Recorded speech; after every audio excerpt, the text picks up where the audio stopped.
Hello YouTubers and welcome to my channel. Today we're going to be looking at the Hozelock 40-meter hose reel, otherwise known as the Fast Reel.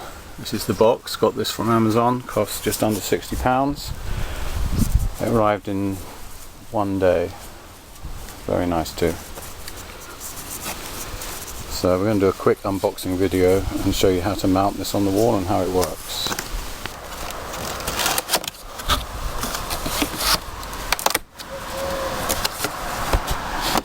So there we see the plastic hose reel.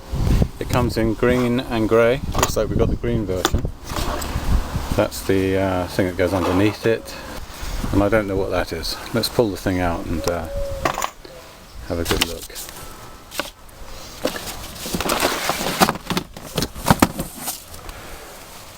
Okay, well that's the back of it. And that's the front of it. So it looks like you have to fit the handle. Okay, so this is what you get inside the box. You get a spacer that presumably goes under there so you can mount this to the wall. If you don't use a spacer, you can use this piece as a corner piece, put on the corner of a wall if you're going to pull the hose around so it doesn't get damaged. You've got your basic hose fittings and various other bits and pieces which we'll look at later. That's your spray nozzle, mounting screws, instructions, and your Hozelock hose to go from here to your tap. This is the wall mounting bracket that mounts onto the wall thus through the 4 holes, and this will clip. The hose reel will slide onto the bracket and be held against the wall. Alright, let's put this on the wall. The instructions here show us that the bottom of the bracket can be a maximum of 100 centimeters from the ground or a minimum of 85. I tried the 85 measurement, bringing the middle line of the bracket 60 centimeters down from the bottom of the hose reel bracket, and I found that when I placed that measurement on the wall, the bracket was half on this cement render and half on the pebble dashing, so I needed to bring this up 5 centimeters. So I made a mark here from the ground, which is 30 centimeters. That's the center line of the bracket. And then I've gone up 60 centimeters from that to this mark here, and that's the bottom line of the bracket as per the instructions. So essentially I've moved everything up 5 centimeters, going with the minimum distance from the ground that I can deal with. So this is now 90 and this is now 30. This is not drawn to scale by the looks of it. I'll start by fixing the hose reel bracket. Then I'll measure down and fix this one, which should bring me up above this. And I think we're done. I hope that makes sense. You know what though? The tap is shown on that side. Does the tap always have to be on this side? I don't think so. I don't see why it should have to be. I suspect what will happen is that this will go underneath this and be behind the hose. So that's something I need to consider. It's not clear in this diagram. It does show the tap on the right, but in this situation my tap's over here on the left and I can't put it on the right because there's no room for the hose reel. So we're going to have to sort that out. That may be an issue for other people too. It clearly shows here that the tap is on the right in all the illustrations. So I shall go ahead and put it on the left and show you what happened. It may be of interest to some viewers. Okay, we're back again. That was a little bit more difficult than I was expecting, largely because the spacer here is so wobbly and flexible. It's hard to know how to line up the screws. Anyway, I ended up putting 2 in, lining those up, let it hang from those, and then make the other marks underneath, which is okay, not ideal but okay. So I'm going to drill the last 2 holes and mount this.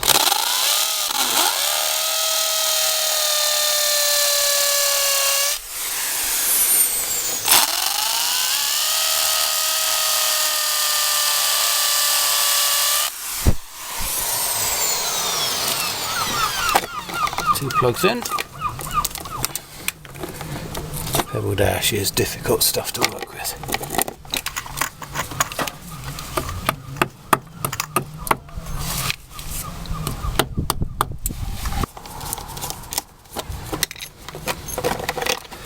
Okay, so the last thing you do is you put this on.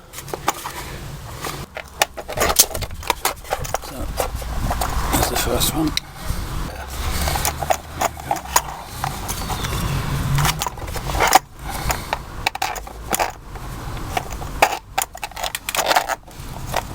Goes through the slots, not the holes.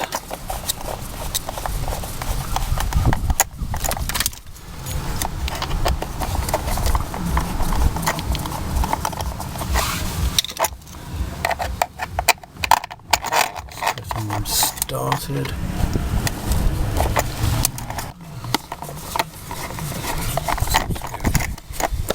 I'm just going to run this in by hand. I'd probably normally use the electric screwdriver, but they're not that long. Not much of a fitting really.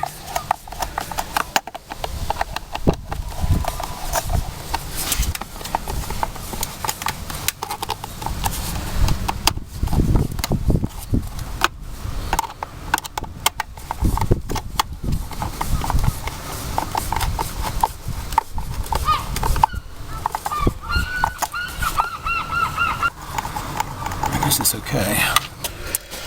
Right, now we connect it up with the handle that goes on there. This clips in, and there's this locking switch, so let's take that off.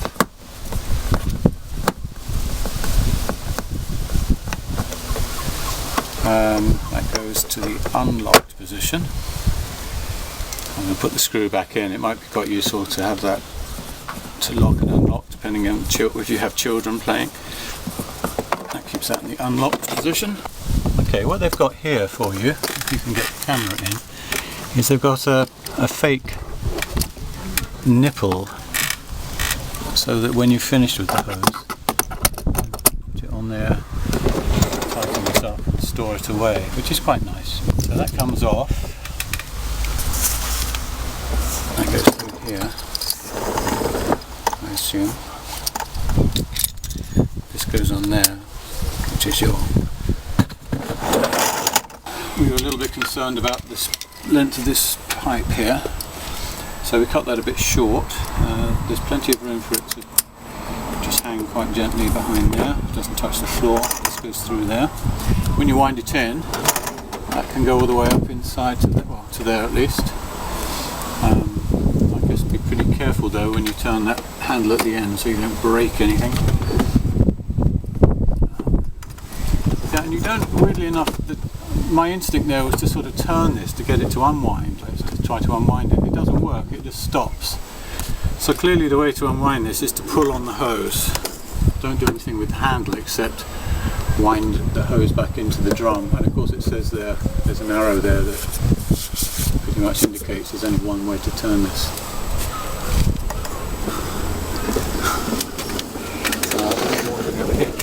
Yeah, it does require quite a lot of pull. It doesn't come out very easily.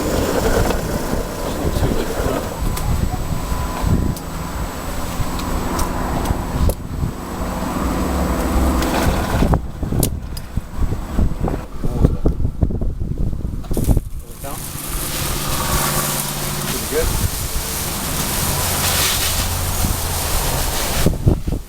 Right, so it works.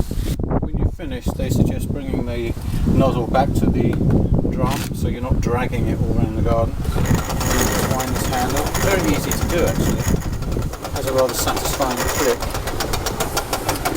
Something very mechanical going on in there. And there you go.